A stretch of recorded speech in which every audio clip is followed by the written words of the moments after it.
Here we go. Beautiful, beautiful. So welcome everyone. And so nice to see some nice faces as well. Some new people who have joined us. And just to recap very quickly, for those who have not been with us, first of all, you can catch previous chapters on our YouTube channel. So I believe it starts from chapter 3 or 4. I don't remember when we started recording, but from then you can actually catch up. And some chapters are their own stories. Today's chapter 12, and then we don't have that many chapters left in the book of Judges. But chapter 12 is rather short because we've had really long chapters. A short chapter with a couple of different shoftim, different judges, or as we've come to realize, they're not just judges the way that we envision judges today as just sitting around. They were more as leaders. It was part of a play on words in the sense that they were the ones who reversed God's judgment upon the Israelites. So they were kind of the ones who alleviated the decree, so to speak. So they were also nicknamed shoftim. They were, in essence, they were leaders. And last week we read about Yiftach. Yiftach was somebody who was ostracized for being a son of a harlot by his brethren, by his brothers. He was kicked out. He was brought in, and he enabled the Israelites to gain the upper hand once more. But of course, he made a vow, and it costed, depending on how we were arguing, or we were discussing what that vow, how it translated. There are two thoughts: whether she was actually put to death, his daughter, or she was excommunicated from the community, which is also considered like she was dead, so to speak, in the sense that she had no connection with anyone. So that is where we are left. We're left in chapter 12, and now Yiftach is the shofet. So let's continue with chapter 12.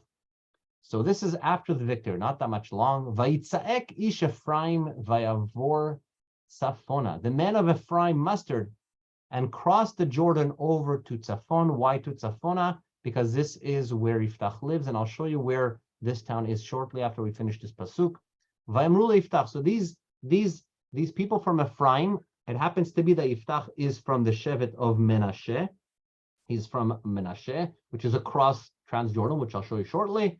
And the other side of Joseph, the other side of the Jordan, from Shevet Ephraim, they crossed over and they reached to Yiftach, and they had a grievance.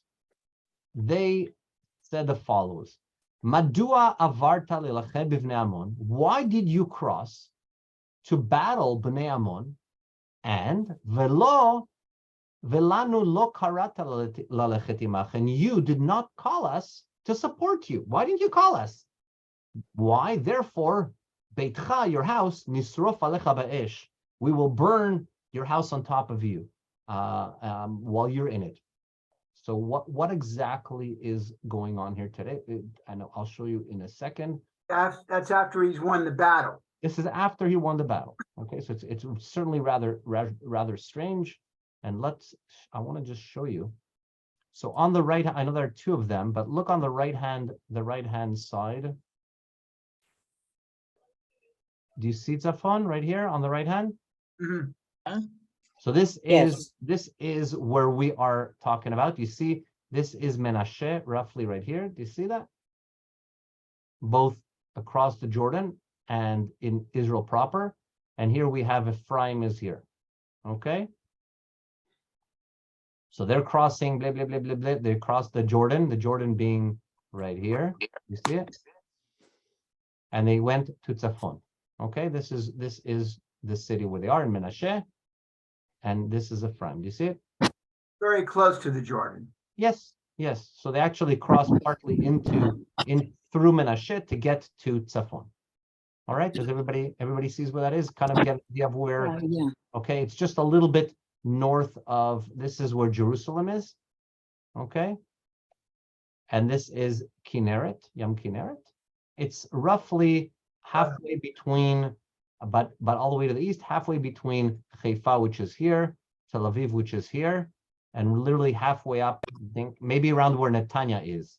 okay, to the east of where Netanya is, roughly, okay, to give you about across the Jordan, just to give you an idea of where we're talking about. Let's continue.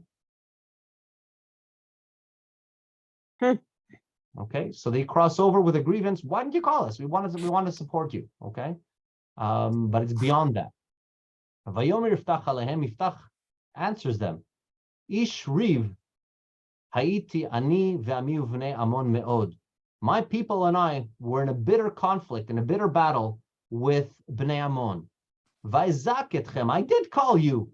Ve'lo shatem oti mi'adam. And you did not save us from them. I did call you. What are you bothering me for? I did call you. And he continues, so I saw, I deduced, that you are not going to be our saviors, you're not going to help us in the battle. So what did I do? Vasima nafshi v'chapi va'ebra el bnei Ammon. I put my own life in my hand. I risked my life. And I crossed into Bnei Ammon. Vaitnem Adonai be'adi. God delivered them into my hand. V'lama alitem elai. Why are you coming up with grievance to me? Hayom hazeh lelechem bi. Why are you coming up to battle with me today? So this is a little bit multi-layered. If we look at the history of Ephraim and Menashe, what's the blessing? Simcha Elokim ke. Ephraim, like Ephraim and Manasseh. Who comes first? Ephraim, the second. Ephraim. So if you younger remember, one. remember with Jacob and Joseph, The left and the right hand. he crosses his hands and he puts the right hand on Ephraim and the left on Menashe, even though Menashe is the Bechor, and Joseph corrects his hand. And what does Jacob say? No. Ephraim is going to be the great one. So here you have Ephraim kind of telling Menashe. I guess there was kind of a little bit, if you want to say, some kind of brotherly rivalry here of who is supposed to be the greater one, and who is supposed to be the second one. And here suddenly you have this guy from Menashe who is being the shofet, who's ruling, and Ephraim is asking them, how come you didn't include me in the conquest? And very simply, Yiftach says, we did. You just never answered my call. But look what he says: Vaitnem Hashem be'adid. God has given them in my hand. In other words, this is not my battle. It's not. I did not do this myself. Okay. If you look at all the way it is, he has three-pronged. Ani ve'ami. Do you see number 2? Look. Do you see number 2 in verse? Yes. Ani ve'ami. Where? Right. Oh, here. Okay. Right. Yeah. And at the end, Velo hoshatem oti mi'adam. You did not on Vaizak etchem, right? Oh, yeah. We yelled it. You did not come to help us. Vaitnem Hashem biadi, right? God has given us in my hand. So in other words, this is not it's not my glory, right? It was me and our people, my people. In other words, our neighbors, so to speak. Okay, our province was in Dar, and you did not come by to help us. You didn't at all. You didn't. So don't do this. I didn't get the glory. God delivered them into my hand, and now He's using that to give them a warning. Just remember, who's behind all of this? God. Therefore, He's giving them that same cue. If you remember that warning that He gave Bnei Ammon, that I'm coming up here with God. Yeah. And if you want, if we already had this battle a long time ago, your God against our God, and who won? We did. So we're doing the same thing again. I'm warning you that we haven't changed alliances, so to speak, and we have a particular backer. Just be careful who you are getting into battle with. It's not me. I'm not a superhero or anything of that nature. But I do have the backing of our God, and history has shown that, if you want to say my God is stronger than your God, so to speak. And here it's the same thing. He's giving them a little cue here, except he's not because they're coming to battle him here versus the other way around where he was going to Bnei Ammon asking them to back down, here he is being aggressed. So he's being the passive and the aggressors are coming to him. He's giving them a little clue. Just be careful because God is on my side. I didn't go into this battle for my own sake. And God gave them in. So please do not engage me in battle. But there was no relenting. And so Vaikbot Yiftach et kol anshe Gilad. And so Yiftach sees that it's inevitable and he gathers all the warriors of Gilad. Vailachem et Ephraim. And we have here a civil war. We have where not only civil war, but two brothers, to rage into battle. Menashe and Ephraim are in battle. And what happens? Vayaku anshe Gilad et Ephraim. And Yiftach gives a really big blow to the Ephraimites who come up. Ki amru pelitei Ephraim atem. For they had said, you Giladites are nothing but fugitives from Ephraim. In other words, this was the claim that Ephraim was yelling, or they were belittling the people of Gilad. They were egging them on, and so they were hit. Yiftach takes action and whacks them. Gilad betoch Ephraim betoch Menashe. Gilad is actually in Ephraim, which happens to be in Menashe. In other words, they were egging them on, saying, "You are nothing. We have it all." That's what Ephraim was claiming. Okay, and what ends up happening is Gilad gives them a really big hit. Vailkod Gilad. Furthermore, the Giladites, they actually capture some of the lands that were within Ephraim. Et Mabarot HaYarden Ephraim, that which was given to Ephraim as the fords of the Jordan. V'hayak yomru plitei Ephraim evora. And when any fugitive from Ephraim said, "Let me cross," listen to this. There was a question. So suddenly now the Giladites take an area from Ephraim and they're holding it, so to speak. They're occupying it. And if anybody wants to cross from the tribe of Ephraim, they're asking. They ask, "Hafratiata, are you from Ephraim?" Vayomer lo. So the crossers would say no. But how would they test them if the crosser would be an Ephraimite or not? What would be the test? Don't forget, people didn't have, the Nexus card or a passport or a Teudat Zeut in those days. So how did they find out if somebody who wants it to cross was actually from Ephraim? And here you learn a little bit about how different they were in terms of the differences of the Israelites at that time. We look at them as the 12 tribes and having harmony, unity, they're all the same, etc. But listen to this. This was the test. Vayimrulo, any passerby who they suspected as being from the tribe of Ephraim, they gave him a test. They said, "Emor shibolet," say the word shibolet.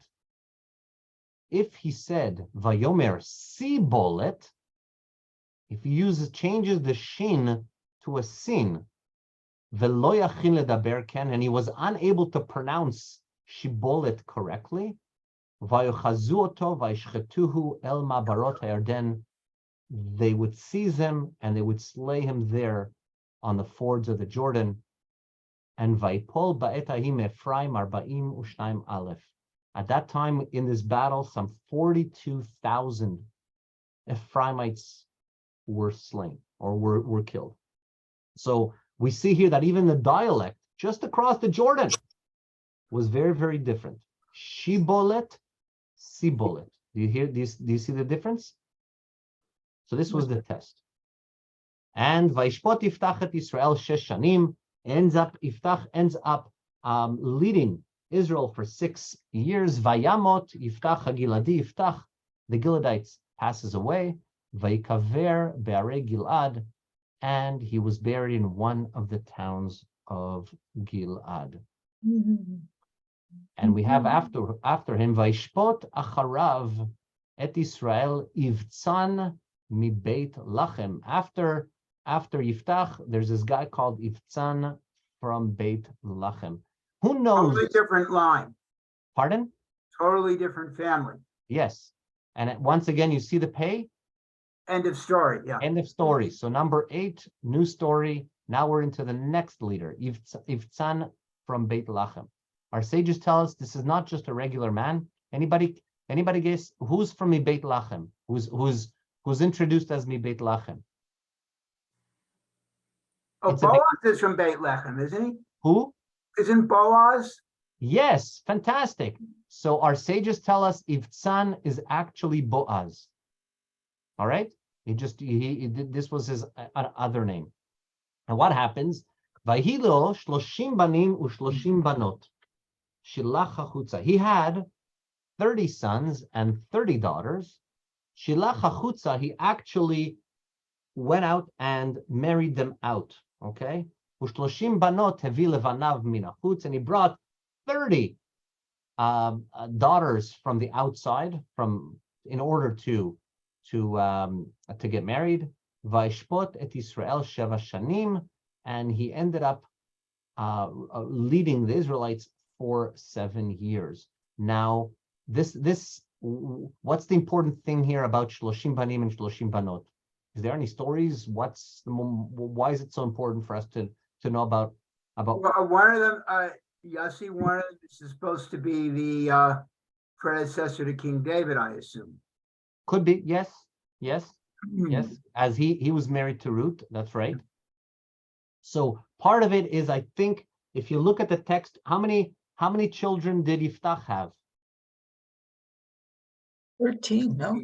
No, Yiftach. What did he have? Wait a minute. Oh, Isaac. Oh, yeah. Yiftach had what? But a single daughter. Do you remember that? That she That one daughter who never married, yeah.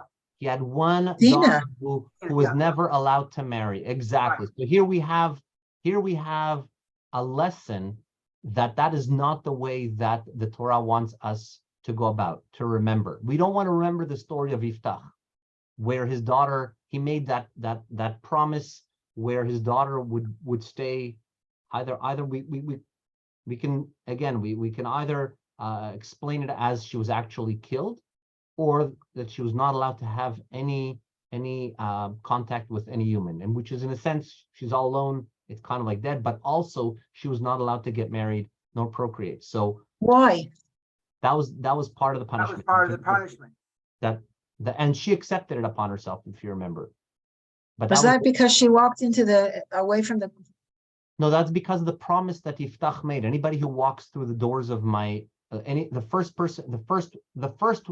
one who walks through the doors of my house shall be brought as an olah, as an act, sacrifice to God. So that's what we were questioning, where that meant actually that she was brought it as a burnt offering, whether she was actually killed.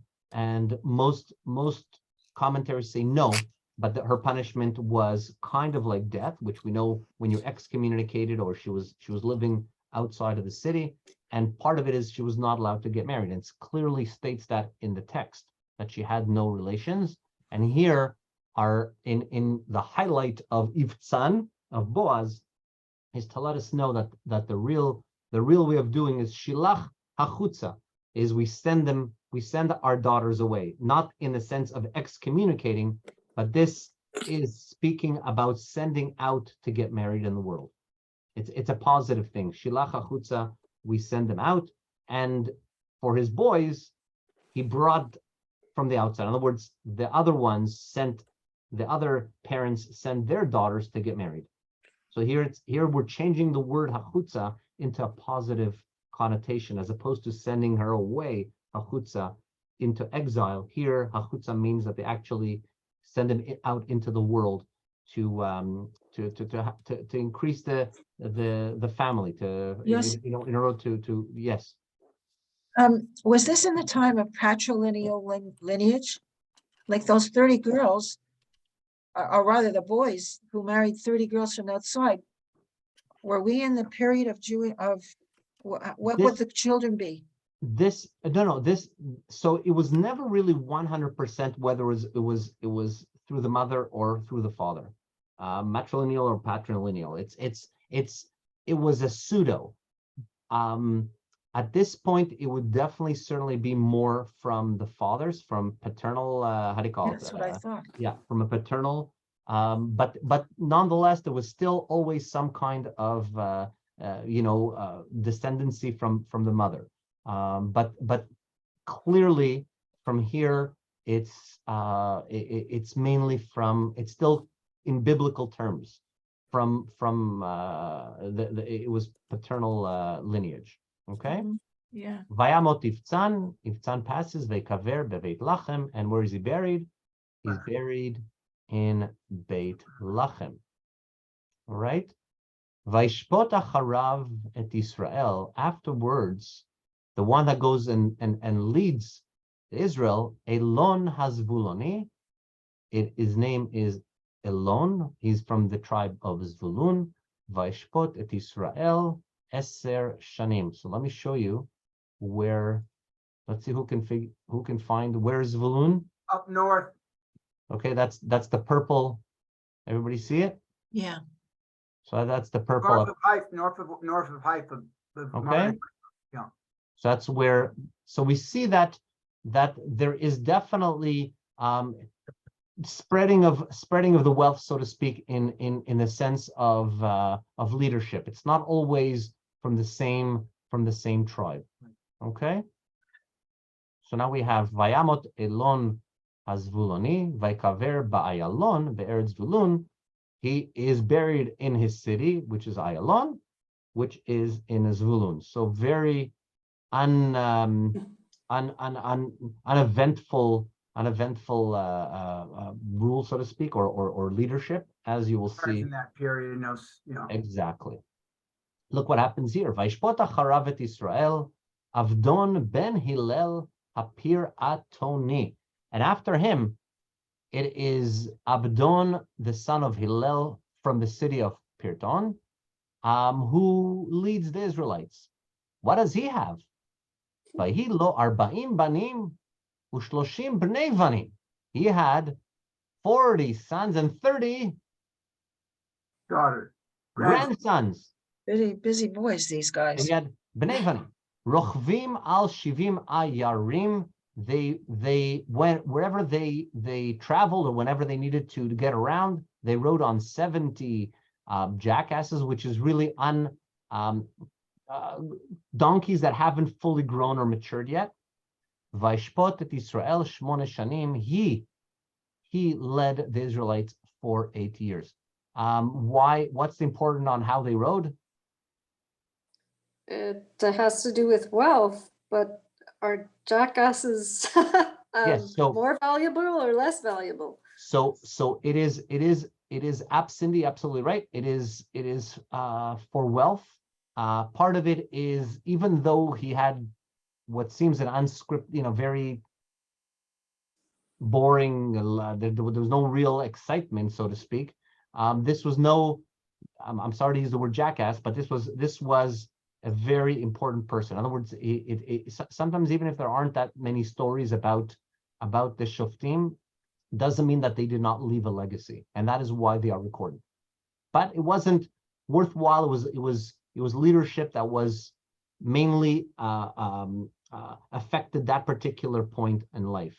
Every time we have all these stories of punishment and redemption, which we have the cyclical the cyclical event roller coaster that the Israelites are going through, it's to try to wake us up and teach us a universal lesson. And if there's no universal lesson, it's just, this is what he did. And those details remain in that period, in that time. But yes, so he had, yes. No, I was just going to say that with all those sons, yeah, he must have had concubines. So there's no question about it that we've seen really from Gidon to here, we've seen tremendous number of families. We're talking about huge dining rooms and living rooms in order for a seder that doesn't require any guests except your children. It's and they still are at an overflow state or really big numbers, a lot of matzah balls rolling around on the table. But the No women to cook and clean. What's going on here? yeah, but the idea is, again, in terms of absolutely they had concubines and they had multiple wives. You know what I mean? But it was part of it is I think it's an overshadow of moving away from Iftach, where it ends off on such a sad note with that single daughter that basically remains barren for the rest of her life, is set to be abandoned, so to speak, because of what he said. And we want to move away from that. We want to get that feeling that no, these Shoftim it wasn't always a sad life. They had very beautiful, large families. And this one in particular not only had a large family, and we highlight his 40 sons and his Bnei Vanim, his grandsons, 30 grandsons. And then you can just imagine how that, spreads around in terms of growth, which is beautiful. But he was also somebody of great wealth. He was an important person in the community. Okay, so this was the crux of it. Vayamot Avdon ben Hillel hapir atoni, and he passes away. Vaykaver befir aton, he gets buried in his city, the Eretz Ephraim. So now we're back. What are we doing? It's a full circle. In this chapter, we move a full circle. Okay, we had Menashe, the Ephraimites go around and say, hey, how come you didn't include us in the battles, and therefore in the victory and in all the hoopla? No. Then we had from Beit Lechem, Boaz, then we had a Zvulonite, and now we'll go back to Eretz Ephraim, somebody who also was from, at the end, this chapter ends off with Avdon, who was from Pir Aton, Eretz Ephraim, the land of Ephraim, in the hills, in the old ancient world, Behar HaMaleki, in the hills of the Amalekites. And that actually ends this chapter. It was a very small chapter. And any questions, by the way? Aren't the Amalekites the people we don't like? Yes. So these were the lands beforehand. In other words, some of the way that the land was also known as was these were where geographically. Yosi, aren't they supposed to be the predecessors of Haman? Exactly. And the relations of what's his name? Oh God. Of Esav. Jacob's two sons. One, yeah, right, Of Esau. Esav. Of Yitzchak's two sons. Yeah, Esav. That is correct. Yeah. But sometimes also the text refers to geographically where these people used to live in the past. Okay. The question is, if you want to say why, and part of it is, it's not. Maybe that is what that land was known for, Behar Meleki. Sometimes it's also to remind the people, hey, God gave it to God bestowed this to you. You know what I mean? God enabled you. God was there when you were able to conquer. Don't forget. Don't throw away God. Don't say biadi astazot. It's because of my strong hand that I was able to conquer all this. No, don't forget. God uprooted for your benefit. God was there for you. Don't throw God away. And I think it's always like a little remez, as we say. It's a little hint, always just reminding us in the back of our head. Don't forget, in the back of our minds, don't forget. This was not at the beginning your lands, but God promised it to Abraham, and now he gave it to you. But even when he gave it to you because he enabled you to win the battles, to overtake them. So don't forget, it was not just happened. God was there for you. Any other questions? I know this was rather a simple and a bland chapter, but we're gonna have some nice chapters coming up towards the end, and particularly with Shimshon coming up, which is a beautiful story. So, any other questions? Well, I don't understand how the chapters are made. This one just talks about people who lived and died and led Israel. So we've had that before. We had it with Shamgar, who was there for 1 year. Avimelech, we had a little bit of a chapter, but it was also rather quick. And here, yes, we have also rather uneventful leadership, so to speak. But it doesn't mean that they were not effective or they were not important. It's really that their message or what they took care of was really one time. In other words, it was really for their own period of time. It wasn't universal. We don't learn any universal lessons from it. So we have that a lot in history books as well. When we read history books, most of the time when there's big chapters, it's chapters that we learn from that we can incorporate certain lessons today as well. So whether it be battles, in history, when you're learning, European history, it's not always about one guy who invented the hamburger, or somebody invented had a big company or whatever. It's a lot of it is where people are affected. A lot of it is war. A lot of it is peace. A lot of it is how people work together to create something, or strife, or let's say taxes that affect us from today. A disaster, natural disaster, be it a plague or something that still till today affects us. Understand? So I just want to let you know that is where it comes from. Understand? I think we should mute unless we're speaking. Yeah, it's okay. Yeah, any great but very good question.